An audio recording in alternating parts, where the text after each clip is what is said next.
아멘. 따라합시다. 예수는 하나님의 아들. 아멘. 우리 매일 새벽마다 하나님의 인자한 말씀을 듣고 또 오늘 하루도 우리의 다닐 길을 지도해달라고 기도하는 여러분 되시기를 바랍니다. 우리가 아침마다 기억해야 될 것은 시편 143편 8절입니다. 주의 인자한 말씀을 듣게 하소서. 아침마다 주의 인자한 말씀을 듣게 하소서. 내가 주님을 의뢰합니다. 또 나로 하여금 다닐 길을 알게 하소서. 아멘. 아침 기도가 중요하고 아침에 말씀을 듣는 것이 참 중요합니다. 오늘도 사랑의 음성에 귀를 기울이게 되기를 바랍니다. 마태복음 14장을 통해서 주의 인자한 말씀을 듣고 오늘도 어떻게 살아야 될지, 어느 길로 가야 될지 깨닫는 시간 되기를 바랍니다. 마태복음 14장에 세례 요한의 죽음이 나오고 그리고 오병이어의 기적의 사건이 나옵니다.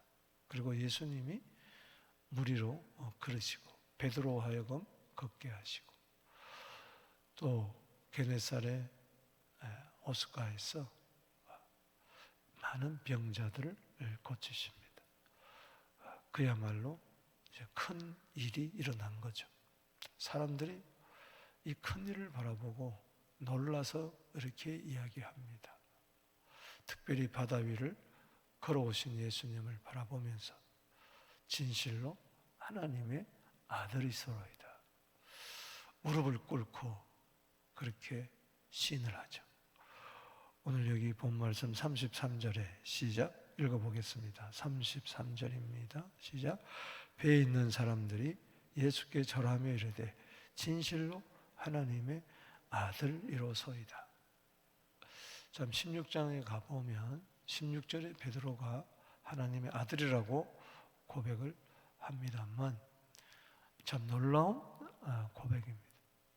성경의 기록 목적은 예수가 하나님의 아들이심을 증명하는 것이에요. 따라합시다. 예수는 하나님의 아들. 정말 놀랍지 않습니까? 그분이 지금 하나님과 동등하신 분이 그 조그마한 배에 지금 와 계세요. 그들 보고 안심하라, 두려워 말라. 믿음이 적은 자에 왜 의심하였느냐 말씀하고 계세요. 정말 우리는 큰 일에 주목하기보다는 큰 일을 일으키시는 하나님의 아들에 더욱 주목해야 될 줄로 믿습니다. 참 큰일입니다. 보세요. 세례 요한이 의를 위하여 순교당하잖아요. 이 이상 큰일이 어디 있어요? 내가 주님을 위하여 죽을 수만 있다면 이거야 가장 큰 사건입니다. 아멘. 로마서 14장 7절 8절 말씀처럼 우리 중에 누구든지 자기를 위하여 사는 자도 없고 자기를 위하여 죽는 자도 없어.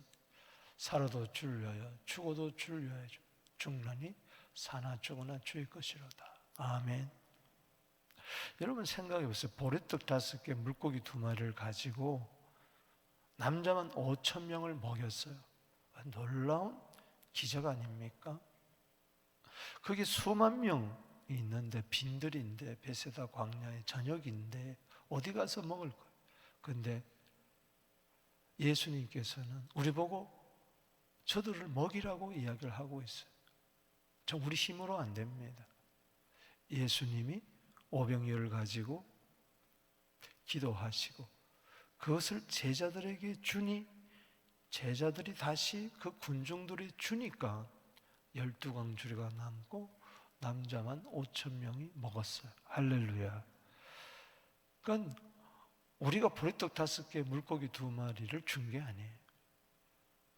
예수님이 그것을 가지고 축사하시고 그것을 제자들에게 떼어줄 때 그 제자들이 그것을 또 떼어줄 때 역사가 일어나는 겁니다. 할렐루야.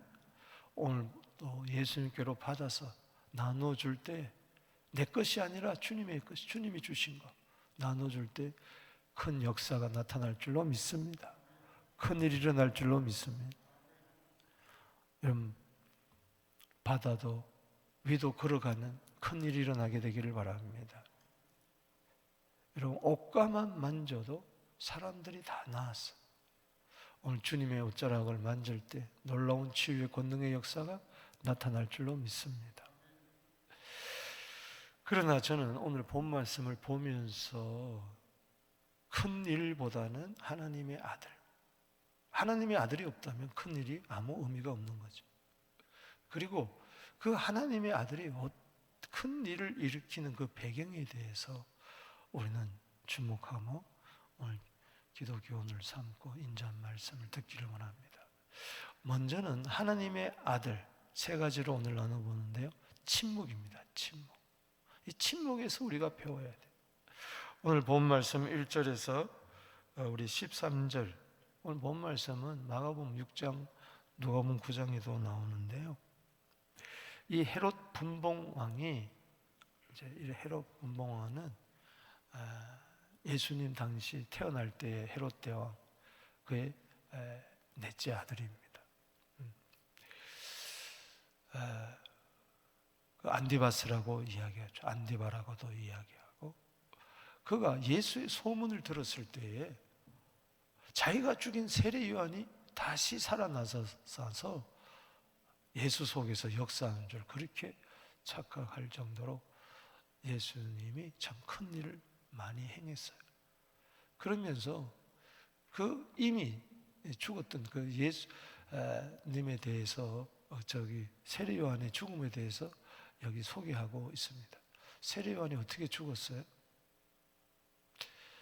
그 헤롯 대왕의 넷째 아들이 헤롯, 여기 본문에 나오는 안디바스인데, 헤롯 대왕은 10명의 아내가 있었어요. 오늘 본문에 나오는 헤롯은 분봉왕은 넷째 아들입니다. 그런데 5째 아들이 있었어요. 이복 동생이죠. 빌립인데 그 아내가 헤로디아입니다. 그래서 헤로디아가 예뻤는지 형이 제수를 취한 거예요. 자기 동생 아내를 뺏은 거죠. 이것을 보고 세례 요한이 헤롯 분봉왕에게 직언을 합니다. 당신 그럴 수가 있습니까? 어떻게 동생의 아내를 부인으로 삼습니까? 빼앗습니까? 옳지 않다고 지적을 하니까 옥에 가두게 되는 것입니다. 그래서 죽여야 되는데 죽일 수도 없고, 왜? 세례 요한이 다 하나님의 선지자인 줄 아니까. 그런데 그가 생일이 되었을 때에 그 헤로디아의 딸이 생일 때 춤을 춘 거예요. 이게 너무 헤롯이 기뻐서 그 딸에게 이야기합니다. 제수 씨의 딸이죠. 자기 딸이 아니고. 네가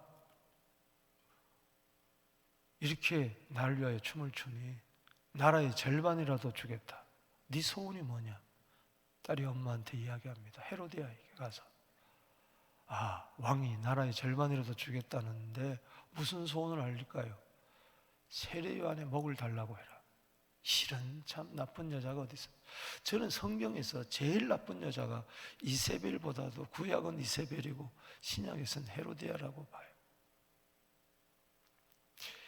왕이 할 수 없이 자기 말한 것도 있고 주위 모든 사람들 눈치를 보면서 어정쩡하게 세례 요한의 목을 치게 합니다. 그래서 접시에 담아가지고 소반에 담아서 그걸 주는 거예요. 그래서 세례 요한의 제자들이 이것을 장사하고 그때 얼마나 침통했겠습니까? 그리고 예수님께 이 사실을 알았는데 예수님은 한마디 말씀을 하지 않고 자기 길을 걸어가는 거예요. 이 예수님의 침묵에 대해서 여러분 어떻게 생각하십니까? 아니, 어떻게 이럴 수가 있는가? 옥에 갇혔을 때도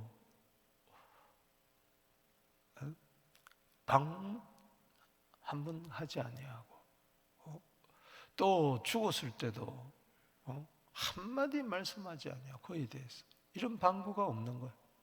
오늘 여기 한번 보십시다. 12절 13절에 시작. 요한의 제자들이 와서 시체를 가져다가 장사하고 가서 예수께 아뢰니라. 13절 시작. 예수께서 들으시고 배를 타고 떠나서 따로 빈들에 가시니.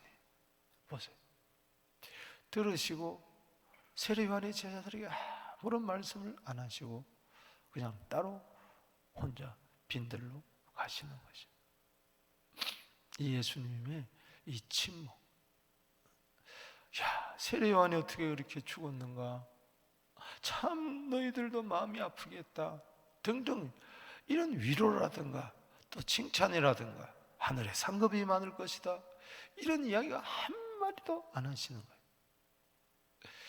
여러분, 이 세례 요한에 대해서 침묵하는 것은 세례 요한의 모든 그 삶은 예수님의 삶이에요. 예수님이 세례 요한이 예수님보다 6개월 먼저 나시고 광야에서 외친 자의 소리로서 이사야 40장 3절 말씀처럼 주의 길을 예비하는 구약의 마지막 선지자였습니다. 그의 삶은 전부 다 예수님의 예표였어요. 세례 요한이 회개하라 천국이 가까웠느니라 마태복음 3장 2절에 외쳤을 때 그것도 예수님의 외침의 예표였어요. 나중에 예수님이 공생을 시작하면서 마태복음 4장 17절에 회개하라 천국이 가까웠느니라 말씀하셨잖아요. 그 예수님의 세례 요한의 고난은 예수님의 고난을 이야기하고 세례 요한의 죽음은 예수님의 죽음이에요. 거기에 대해서 어떤 인간적인 동정이라든가 그런 게 전혀 필요가 없는 거예요. 여기는 오직 하나님의 뜻만이 있습니다. 할렐루야. 세례 요한에 대해서 아무런 말씀을 하지 않는 것은 세례 요한의 삶이 곧 예수님의 삶이 예수님의 죽음, 세례 요한의 죽음과 동일시 된다는 겁니다. 여러분 마태복음 17장 12절에 보면 보겠지만 내가 너희에게 말하노니 엘리야가 이미 왔으되 세례 요한을 말하는 거죠. 사람들이 알지 못하고 임의로 대우하였도다. 인자도 이와 같이 고난을 받으리라. 그제서야 제자들이 예수께서 말씀한 것인 세례 요한인 줄 깨달았느니라. 세례 요한의 죽음을 보면서 예수님은 한마디 말씀하지 않는 것은 한마디로 말해서 이 예수님도 세례 요한처럼 십자가를 지겠다는 비장한 침묵을 이야기하는 것입니다. 아무런 말 없이 여기 떠나서 따로 빈들에 가시네. 예수님도 세례 요한처럼 나의 길을 가겠다. 여러분 주의를 하면서 뭐 이랬다 저랬다 말이 우리는 너무 많아요. 누가 이렇다 저렇다 거기에 너무 귀를 기울여요. 여러분 묵묵히 침묵하면서 내 목에 태인 십자가 지고 저 골고다를 향하여 좁은 길을 걸어가는 우리 모두 되기를 주 이름으로 축복합니다. 이사야 53장 7절에 보면 그가 곤욕을 당하여 괴로울 때도 그의 입을 열지 아니하였으며 마치 도사장으로 끌려가는 어린 양과 털 깎는 자 앞에서 잠잠한 양같이 그의 입을 열지 아니하였도다. 그는 곤욕과 신문을 당하고 끌려갔으나 그 세대 중에 누가 생각하기를 그가 살아있는 자의 땅에서 끊어지면 마땅히 형벌받을 내 백성의 허물 때문이라 하였으리요. 세례 요한이 의를 위하여 묵묵히 순교당했던 것처럼 비참하게 죽은 것처럼 아니 이럴 수가 있느냐. 근데 하나님의 아들이 묵묵히 입 한 번 열지 아니하시고 아무런 대답도 안 하시고 도살장에 끌려가는 양처럼 우리의 모든 백성들의 허물의 죄를 짊어지시고 갔어요. 하나님도 말씀 한마디 안 하십니다. 오죽하면 예수님이 엘리 엘리 라마 사박다니 나의 하나님 나의 하나님 어찌하여 나를 버리셨나이까 하지 않았습니까? 여러분 오늘 하루를 지나면서 예수님의 침묵 사명을 감당하면서 침묵하시는 그 은혜가 있게 되기를 주 이름으로 축복합니다. 하나님의 아들의 침묵이 주는 메시지가 큽니다. 두 번째는 이 긍휼이에요. 따라합시다. 하나님의 아들의 긍휼. 침묵하시는 하나님의 아들. 그러나 그 마음속에는 깊은 긍휼이 있다. 불쌍히 여김이 있다. 이 13절에서 이제 21절은 이제 베세다 광야, 이 빈들은 베세다 광야입니다. 요한복음 6장, 또 마가복음 6장, 누가복음 9장, 여기도 사복음서에 다 이것이 나오는데, 보리떡 5개, 물고기 2마리, 한 아이가 내어놨어. 요한복음 6장 9절에 보면은 한 아이가, 이름 모를 한 아이가, 보리떡 5개, 물고기 2마리. 빌립이 이거 가지고 뭘 되겠습니까 하는, 이걸 가지고 어떻게 먹일 수 있습니까? 그러나 주님 손에 올려지면은 큰일이 일어날 줄로 믿습니다. 보리떡 5개, 물고기 2마리 가져오라고. 이것을 가지고 하늘을 향하여 축사하고 감사하기도 하고, 제자들에게 나눠줄 때, 제자들이 또 나눠줄 때 남자만 5,000명. 이것은 생명의 떡 되시는 예수님을 나타냅니다. 아멘. 오병이어 사건에 사람들이 떡을 먹고 배불러서 막 찾을 때에 너희가 나를 찾는 것이 표적을 본 까닭이다. 와, 큰일이 일어났구나. 그 기적이 중요한 게 아니다. 기적의 의미가 중요하다. 이 떡이 뭐냐? 나다. 바로 나는 하늘로서 내려온 산떡이다. 요한복음 6장 35절에 따라합시다. 내가 생명의 떡이니 내게 온 자는 결코 줄이지 아니하고 나를 믿는 자는 영원히 목마르지 아니하리라. 그 말씀. 그러면서 예수님은 인자의 살과 피를 이야기하지 않습니까? 요한복음 6장 55절에 내 살은 참된 양식이요 내 피는 참된 음료로다. 오병 보리떡 5개, 물고기 2마리를 떼어준 게 아니라 실은 예수님께서 마태복음 26장 26절에 떡을 떼어주시면서 내 몸이라고 하신 그것을 예표한 거예요. 남자가 몇 천 명? 5천 명. 여러분, 안전병을 일으킬 때 예수 이름으로 일으켰어요. 그때 사도행전 4장 4절에 남자만 몇 천 명? 5천 명이 들어왔어요. 생명의 떡 되시는 예수 먹을 때 그로 인해서 5천 명이 또 생명의 떡을 먹는 거예요. 참 놀라운, 이게 오병이어의 그림, 이것은 초대교회의 그림자죠. 구원의 역사. 그런데 이 놀랍다, 여기서 그칠 게 아니라 그 오병이어의 근본적인 배경을 여러분들이 아셔야 돼요. 그것이 바로 14절입니다. 자, 13절, 14절 읽어보겠습니다. 시작. 예수께서 들으시고 배를 타고 떠나서 따로 빈들에 가시니 무리가 듣고 여러 곳로부터 걸어서 따라간지라. 예수께서 나오사 큰 물을 거시고 뭐예요? 불쌍히 여기사. 거기서 줄을 치세요. 따라합시다. 불쌍히 여기사 그 중에 있는 병자를 고쳐주시니라.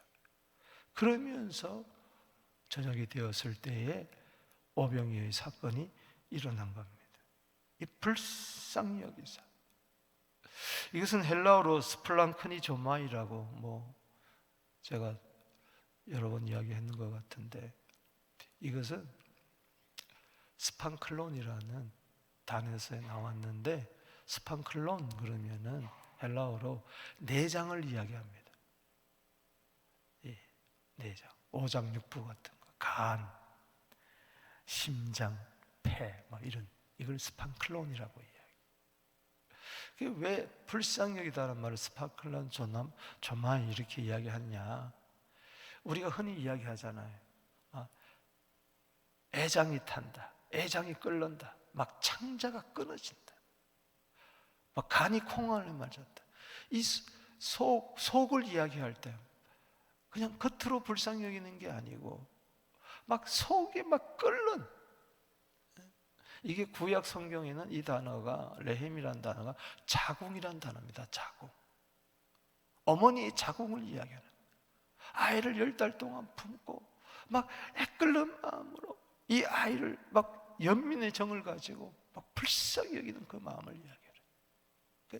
예수님의 이 불쌍히 여김이 막 속에서 막 터져나오는, 하나님의 아들이 사람의 몸을 입고 이 세상에 온 것은 이 땅에 주님을, 하나님을 알지 못하고 멸망의 길로 가는 자들을 바라볼 때 막 끓는, 막 창자가 막 끊어지는 그런 아픔을 가지고 주님이 오신 줄로 믿습니다.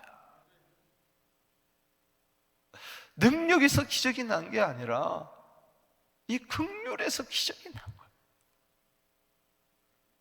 왜 그날에 많은 사람들이 주의 이름으로 선지자를 얻다고 능력을 행했다 그랬는데, 귀신 쫓아냈다는데 난 너 왜 모른다 그랬습니까? 왜 그렇습니까? 마태복음 7장 22절 23절에 왜 그런 이야기를 합니까?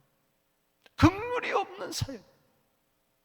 내 능력을 한번 예수님의 능력을 힘입어 가지고 그걸 가로채 가지고 자기를 과시하면서 하나님의 영광마저 가로채는, 그 영혼을 불쌍히 여겨서 고쳐주는 게 아니라 자기의 어떤 능력을 드러내기 위해 산다는 것이죠. 그런 게 아니란 말이지. 여러분, 이 긍휼, 할렐루야, 이 불쌍히 여김, 신약 성경에 스펑클란 조마이라는 말이 이것이 12번 나옵니다. 이미 마태복음 9장 35절에 예수님이 가르치고 전파하고 고친다 그럴 때 36절 그 다음에 보면은, 따라합시다. 불쌍히 여기사, 사람들을 바라볼 때 불쌍히 여기사, 목자 이런 양 같아서 그들이 기진하여 고생하니라. 고생하고 기진하여 있는 그들을 바라볼 때에 스플랑크니 조마이, 벌써 막 애가 끓는, 가식이 아닌 내 속에서 솟구쳐 오르는 연민과 긍휼의 뜨거운 마음이 있었다는 겁니다. 누가복음 7장 13절에 독자를 잃은 과부에게, 나인성 과부, 주께서 과부를 보시고 불쌍히 여기사, 똑같은 단어입니다. 따라합시다. 울지 말라. 누가복음 15장 20절에 보면 탕자가 돌아올 때 멀리서 아버지가 보고 측은히 여겨, 똑같은 단어입니다. 달려와서 막 먹을 거로. 그러니까 아버지가 얼마나 애간장이 끓었겠어요. 여러분, 자식이 어떻게 잘못되고 자식이 아프고 그러면요, 저도 어릴 때 기억이 납니다만 열이 팔팔팔팔 날 때 어머님이 애간장이 타서 밤새 머리에다 물을 저기 갖다 얹혀서 놓고 찬수건 갖다 놓고 또 하고 약을 먹이고 기도해주고, 그런 마음입니다. 하나님의 아들이 뭐가 그렇게 부족해서? 그게 십자가입니다. 할렐루야. 십자가에서 우리를 불쌍히 여겨서.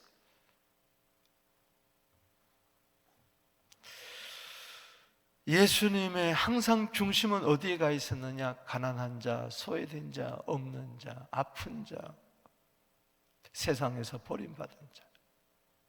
이게 삶의 중심이었어요. 사역의 중심이었어요. 우리 교회가 낮은 곳에 가서 이런 자들을 주님의 긍휼로, 주님의 인자하심으로 서로 불쌍히 여기는 그런 사역을 하게 되기를 주 이름으로 축원합니다. 제가 만약 설교를 할 때 잘하려고 한다면 나는 사꾼 목자, 설교 잘해서 뭐 할 거예요? 내 안에 불쌍히 여기는 이게 없는데, 애간장이 안 끓는데 입술만 달싹달싹 거린다면 무슨 소용이 있겠냐. 우리 순장님들이 스팔랑크니 조마이 애간장이 좀 끓는 게 있어요. 우리 교육자들이 이 애간장이 창자가 끊어지는 이 심정, 목자의 심정, 아비의 심정, 어머니의 심정이 좀 있어야 되겠다. 아멘. 우리 장로님들이, 우리 권사님들이, 안수사님들이, 직분자들이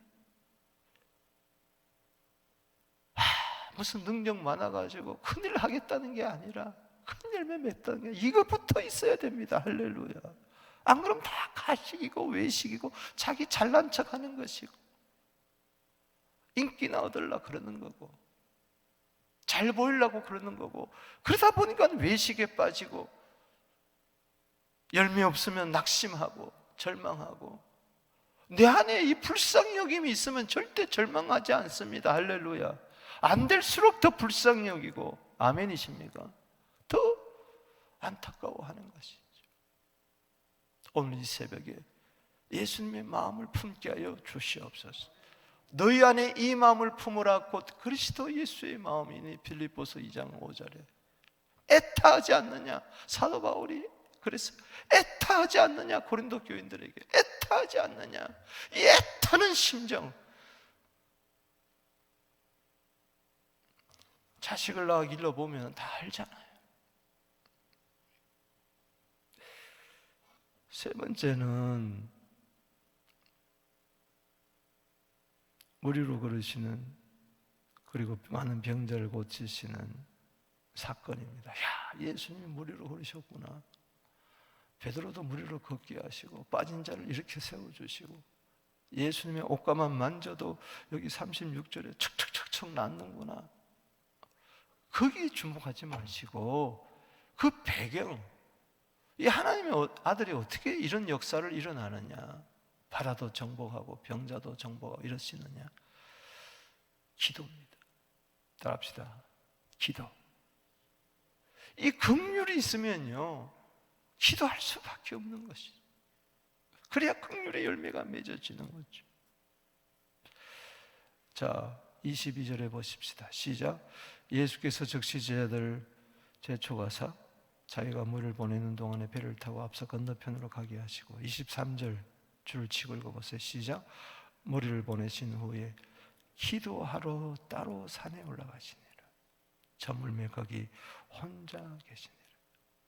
예수님은 13절에 따로 빈들에 가시고 23절에 따로 산에 올라가셨어요. 왜? 조용한 시간, 기도 시간이 필요한 거예요. 하나님의 아들이시라도 기도했어요. 불쌍히 여기는 마음 갖고 안 돼요. 기도해야 돼. 할렐루야. 기도하지 않는 불쌍히 여기는 마음은 단지 인간의 동정이에요. 엄마가 기도 안 해도, 아빠가 기도하지 않아도, 대통령이 기도하지 않아도 백성을 불쌍히 여길 수 있어요. 가난한 자 불쌍히 여길 수 있어요. 그러나 그거는 하나님의 긍휼이 아닙니다. 안 되면 실망하고, 되면은 자기 자랑하고, 대가 받고 보상 받으려고 그러고, 내가 너를 그렇게 불쌍히 여겨서 줬는데 넌 뭐냐, 그게 날 배반해? 이렇게 되는 거지. 여러분, 기도해야 됩니다. 할렐루야. 하나님의 긍휼은 기도에서 나옵니다. 예수님의 긍휼은 기도에서, 기도하다 보니까 불쌍히 여긴 마음이 점점 커져서, 마가복음 1장 35절에 그 바쁘신 분이 새벽 5일의 미명에 일어나서 기도하잖아요. 누가복음 6장 12절에 밤샘 기도하잖아요. 십자가를 앞에 두고 누가복음 22장 44절에 힘쓰고 애써 더욱 간절히 기도할 때 핏방울이 땀방울이 되어 흘리잖아요. 히브리서 5장 7절에 심한 통곡과 눈물로 기도하시잖아요. 육체에 계실 때 심한 통곡과 눈물, 십자가 위에서도 저들의 죄를 사해달라고 기도하고, 엘리엘리 나박사박단이 기도하고, 아버지여 나의 영혼을 아버지 손에 부탁합니다 기도하고, 지금도 로마서 8장 34절에 우리를 정죄하지 않고 하늘 보좌 우편에서 우리를 위하여 기도하고 계시잖아요. 아멘.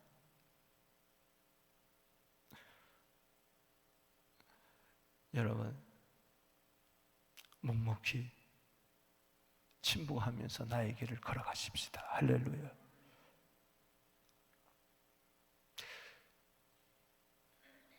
그리고 주님의 이 불쌍히 여기는 마음이 나에게 있게 되기를 바랍니다. 그리고 오늘도 이 새벽에 예수님의 기도를 배우게 되기를 바랍니다. 아멘. 본회퍼가 그런 이야기를 했습니다. 아침에 기도를 소홀히 하면 그날 하루는 무질서하게 된다 그랬어요. 오늘 아침에 내가 무슨 오늘 하루 일을 해야 되겠는가? 오늘도 아버지의 뜻을 이루고 또 과연 내 속에 오늘도 세상 살아갈 때 이런 사람 저런 사람 만날 텐데 긍휼로 대하게 하여 주옵소서. 아멘. 선악과 따먹지 아니하고. 그리고 오늘 하루도 그때그때마다 기도하고 질서 있는 내면의 질서가 있고 아버지의 뜻대로 하나님의 아들처럼 우리도 하나님의 자녀로서 사명 감당하게 되기를 주 이름으로 축복합니다. 여기서 큰 일이 일어날 줄로 믿습니다. 큰 구원의 역사는 일어날 줄로 믿습니다. 주 이름 부르며 나갑니다. 두 손 들고 기도합니다. 주여 주여